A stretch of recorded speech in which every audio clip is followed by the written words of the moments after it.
The most dangerous moment in global politics is not when intentions are hostile, it is when intentions are unclear. Right now in the Indo-Pacific, uncertainty is doing more damage than aggression. Donald Trump speaks loudly about trade wars, tariffs, economic rivalry, China as a competitor, but when it comes to war and peace, the signal fades. Would the United States defend Taiwan? Would it stand by allies like the Philippines in the South China Sea? No one knows for sure, not Beijing, not Taipei, not even America's closest partners, and ambiguity, once strategic, is now drifting towards something more dangerous, unintended ambiguity. Meanwhile, China is not waiting. It is modernizing its military, expanding its nuclear arsenal, normalizing pressure through aircraft, ships, and gray zone tactics. History tells us something uncomfortable. Wars rarely start by design. They start by misreading signals. If this matters to you, stay with me, because the risk here is not ideology, it is miscalculation. And to understand how we arrived at this moment, we need to step back. At the heart of this story is a contradiction. On one hand, the United States has spent decades building a security architecture in Asia, alliances, mutual defense treaties, forward deployed forces. On the other hand, it has relied on something far more fragile, perception. For Taiwan, Washington has long practiced strategic ambiguity, not promising intervention, not ruling it out either. The logic was simple: deter Beijing from attacking, deter Taipei from declaring independence. But this careful balance depends on discipline, consistency, clear signaling beneath the surface. That is where the system is now under strain, because Trump's worldview is transactional. Allies should pay. Wars are bad deals. Commitments are negotiable. That mindset does not just affect Taiwan. It spills over into formal alliances with Japan, with South Korea, with the Philippines. What was once calculated ambiguity is starting to look improvised. And when ambiguity stops being strategic, it stops being stabilizing. To see why this matters so much, we need to understand how this balance was built in the first place. To understand the danger, you have to understand the history. After the Cold War, the United States became the dominant power in the Indo-Pacific. Its Navy controlled sea lanes, its alliances shaped regional order.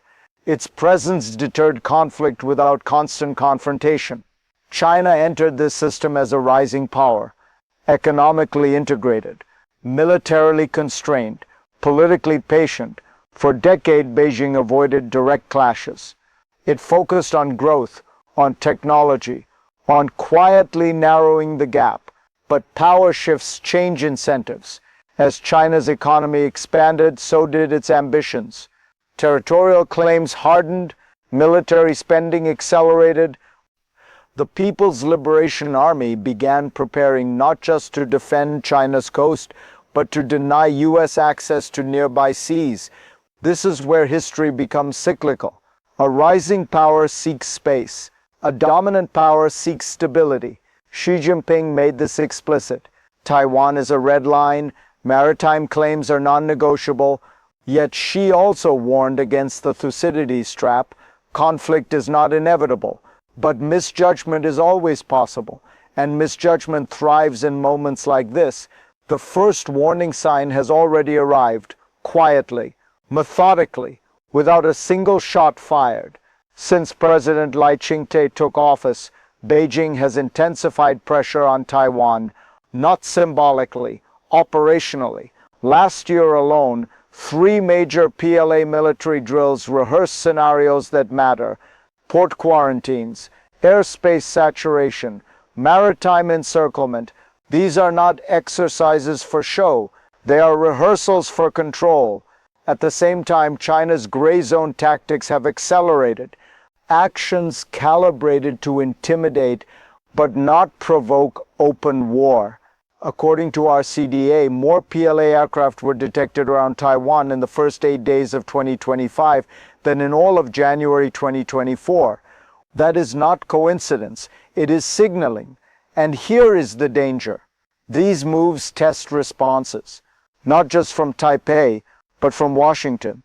So far, the response has been cautious, careful, ambiguous. If this analysis matters to you, follow it closely, because this is how crises begin. And beneath these maneuvers lies a deeper mechanism driving them.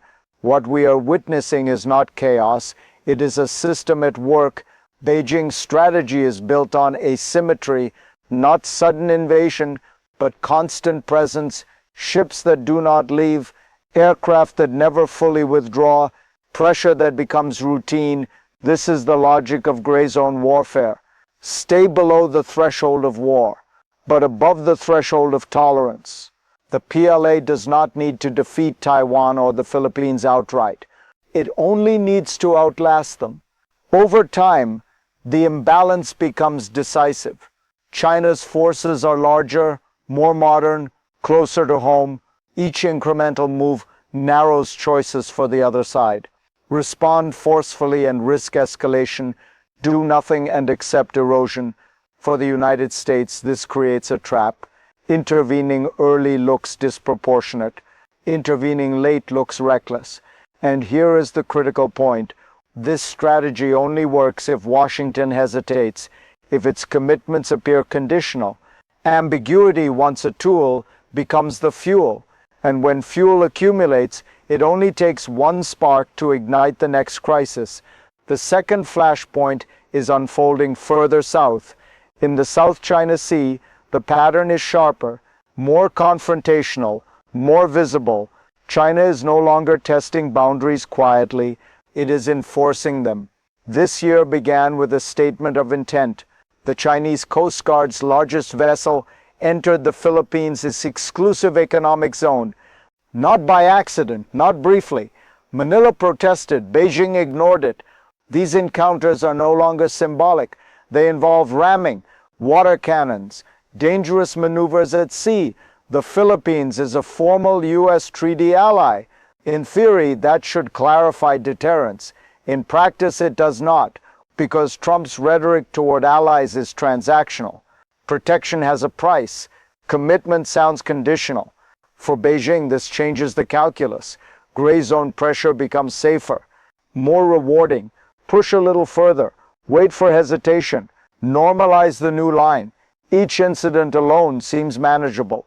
Together they form momentum, and momentum is what turns friction into crisis. The question now is no longer where pressure is applied. It is who ultimately feels it most. And this is where it stops being abstract, because this is not just about maps or military doctrines.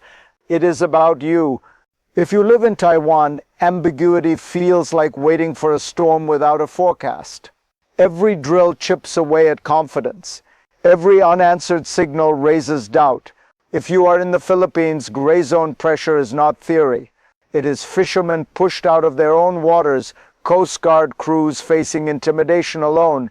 And if you are an American watching from afar, this still reaches you, because credibility is not divisible.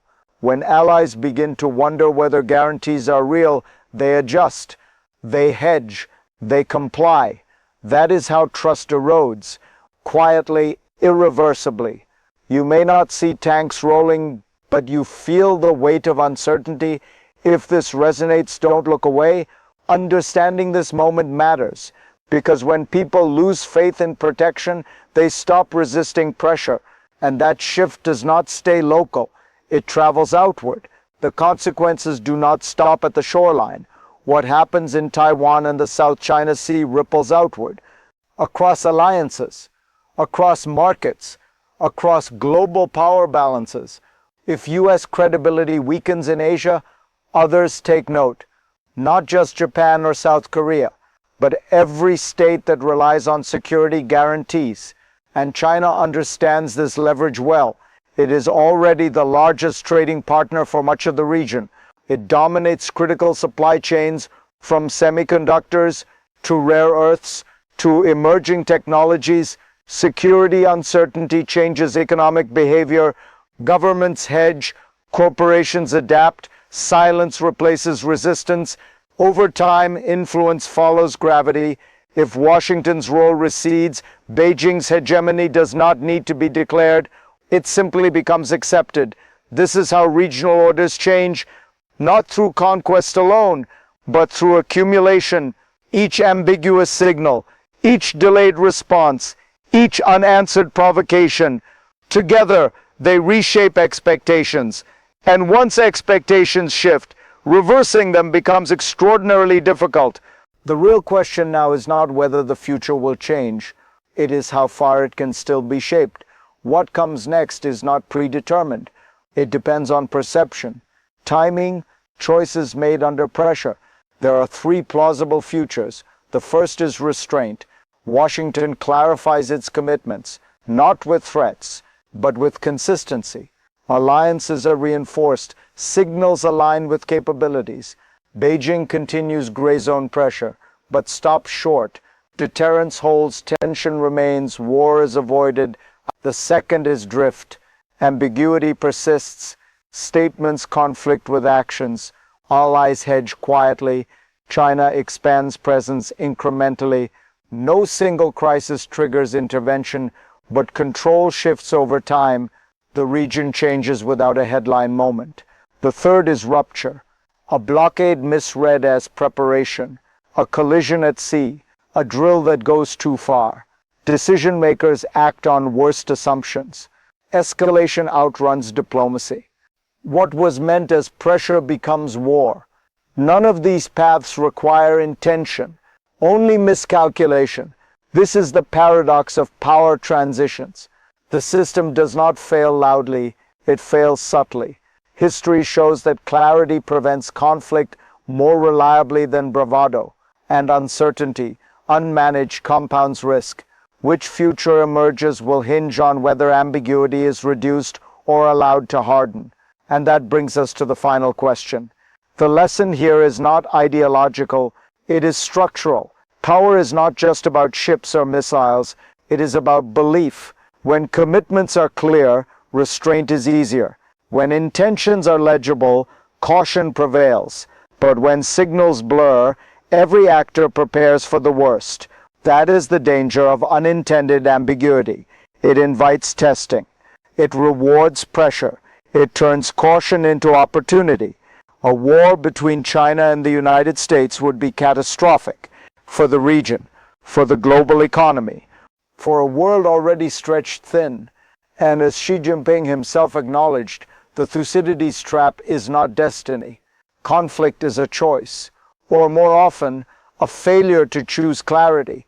The responsibility now lies with Washington to reduce uncertainty, to align words with commitments, to make deterrence credible without making conflict inevitable, because the most dangerous wars are not those we plan, they are the ones we stumble into. If you want to understand how power really shifts in the modern world, stay with this conversation. Follow the next analysis, because what happens next in the Indo-Pacific will shape far more than one region.